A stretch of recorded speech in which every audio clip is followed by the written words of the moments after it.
Good morning. How is everybody this morning? It's Friday.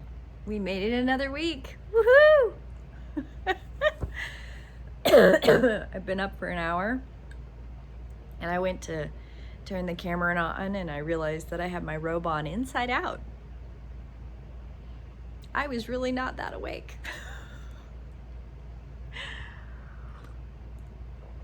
I remember going to work once when I worked at a medical clinic for a while, and I got to work.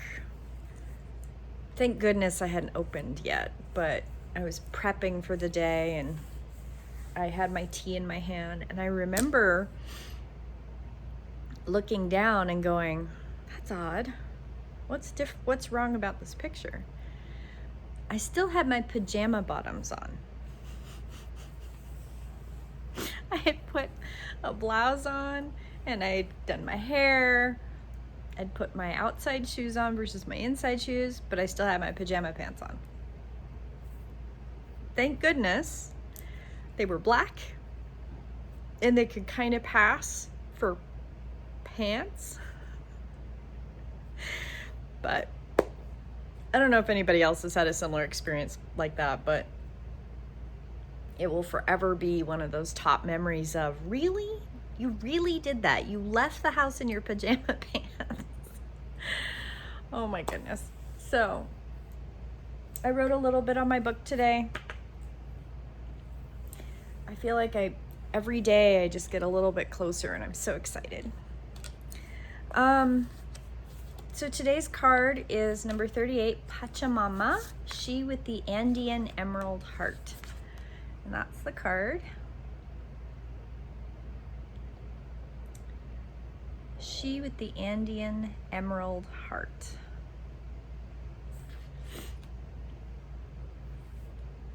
How is it that the boundless diversity of nature interacts as an extraordinary, harmonious ecosystem rather than dropping into a melee of competing interests, destructive conflict, or soul-deadening copycat conformity?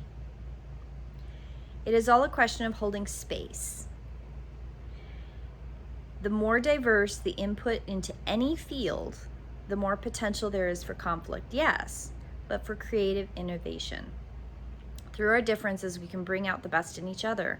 We could also allow differences to bring out the worst in each other. If we do so, allowing them to close down out of fear, we could stifle the uniquenesses of the soul.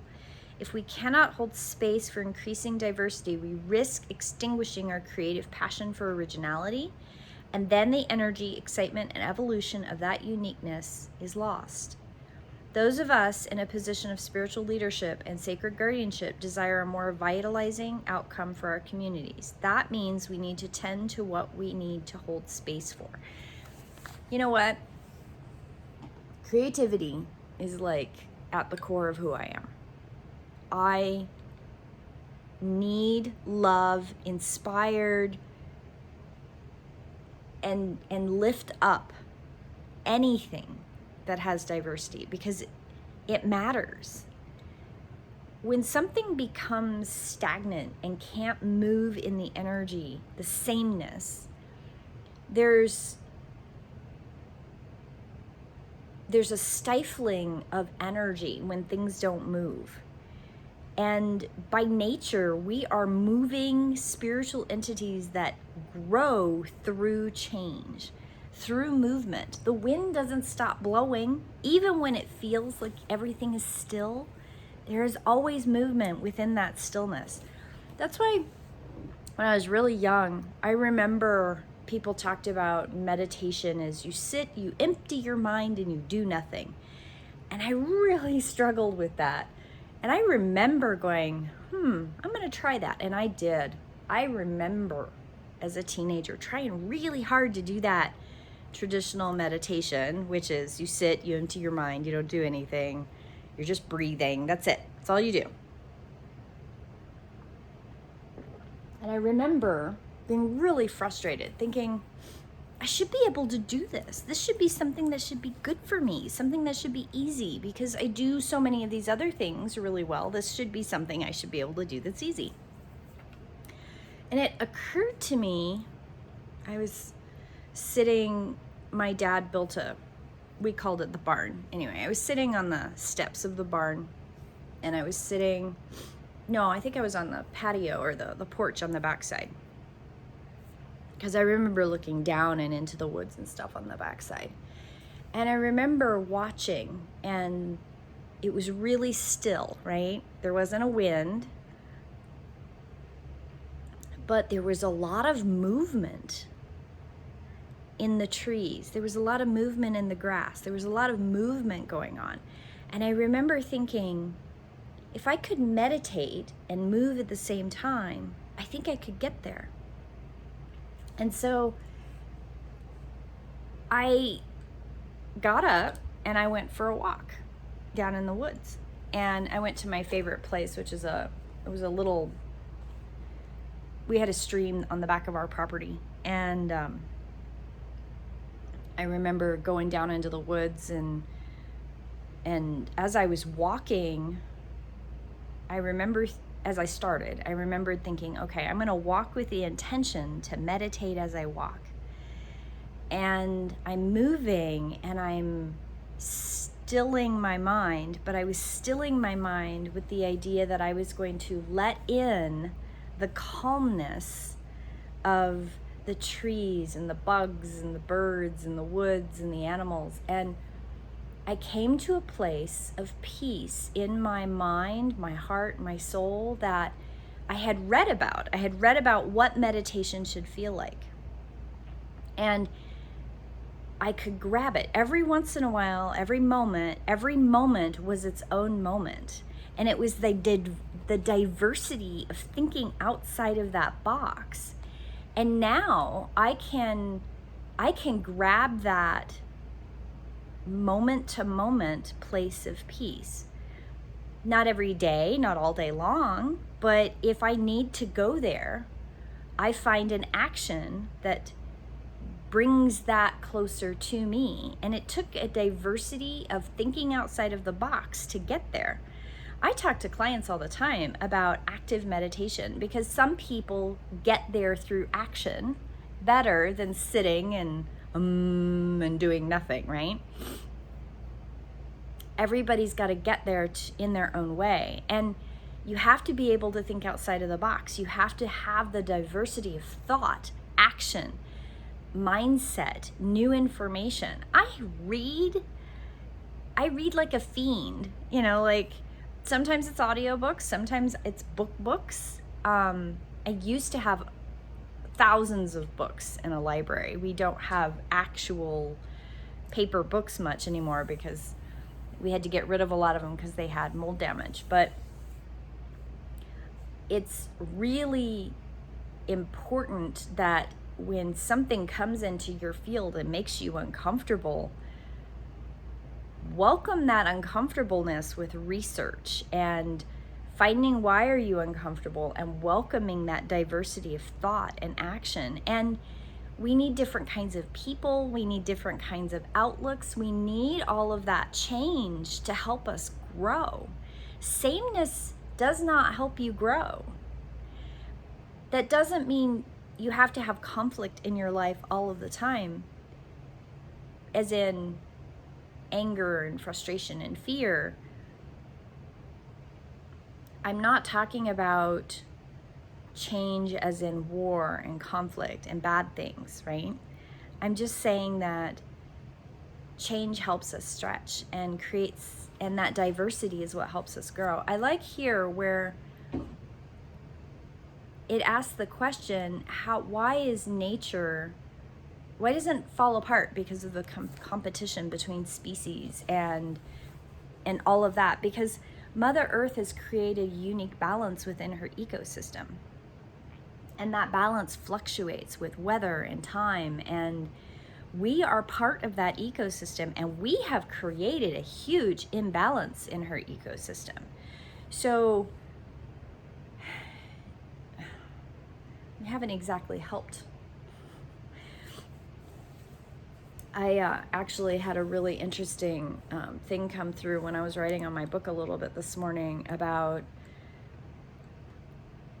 where why are we on earth and where we come from type thing. And it's kind of gone into this whole other thing. I don't even know it's going to be part of the book, but I thought it was really interesting. That stuff came through and I was writing about it. And then I was like, wow, that's a lot of information. My brain just kind of went, okay, you're done writing now. And I went, okay. And I thought, okay, it's time for daily devotional. And I pick it up and then I read that. And I'm like, oh, okay. Apparently those two things are linked. So we're going into the weekend. It's a long weekend. I may or may not do daily devotions on Monday because it's Labor Day and I don't know kind of what my schedule's going to be. I'm actually traveling this weekend, and I had great news from the massage school. So I'm going to be doing some projects with the massage school. I am teaching an energy medicine class in Missoula on November 12th. I'm so excited. It's just a basic class on the basics of energy medicine and doing body work. It's a basics class. It's kind of like I'm going to touch on the basic stuff and we're going to see how it's received in Missoula. I really want to start looking at teaching more of these kinds of classes in different places to help bring that awareness of energy medicine in body work, because I think it's useful. It's useful in, I mean, some people are already kind of aware that it's a thing, but they might not know how to harness that in their practice. I mean, everything from naturopaths to acupuncturists to, there's a lot to it, and they can be integrated, and it doesn't have to be a scary foo-foo-y lack of grounded thing, right? Gosh, it's been my mantra since I started teaching in the spiritual community years and years and years ago. I just couldn't understand how, when people talked about energy medicine and spiritualism and stuff, and how the ideal was this airheaded, disconnected person, how that person was supposed to help me in my day-to-day life. Like, ground out, make this practical, make this useful to everybody. It's probably one of the other reasons I do daily devotional is I really want y'all to see that you can be connected and you can have purpose and you can do devotionals and you can be connected to Mother Earth and the world in which we live and each other as a community. But it doesn't have to be this disconnected somebody that's higher than a kite that can't tie their own shoes and clean their house and pay their bills. Like it doesn't have to be this weird thing. Like you can still function and still be connected. Anyway, it's something that boggles my mind. So I hope you all have a beautiful weekend. I love, we need to allow our fears of diversity to transform into love and acceptance, and learn from that diversity. Seek what makes you uncomfortable out and figure out why that piece of diversity, that change, that little bit of chaos, why does that make you uncomfortable? And how do you change that? And how do you transform that into something beautiful in your life? Fear doesn't always have to remain fear. Anyway, that's my daily devotional today. I think diversity seems to be the theme today. So I'm going to hold that in my heart, and I'm going to allow that to transform me. I hope you all have a beautiful day. Have a beautiful weekend. Stay safe. It's supposed to be really hot this weekend, so I'm going to be trying to find ice packs everywhere I go. Have a blessed day. And I will see you next week in prayer. Blessed be.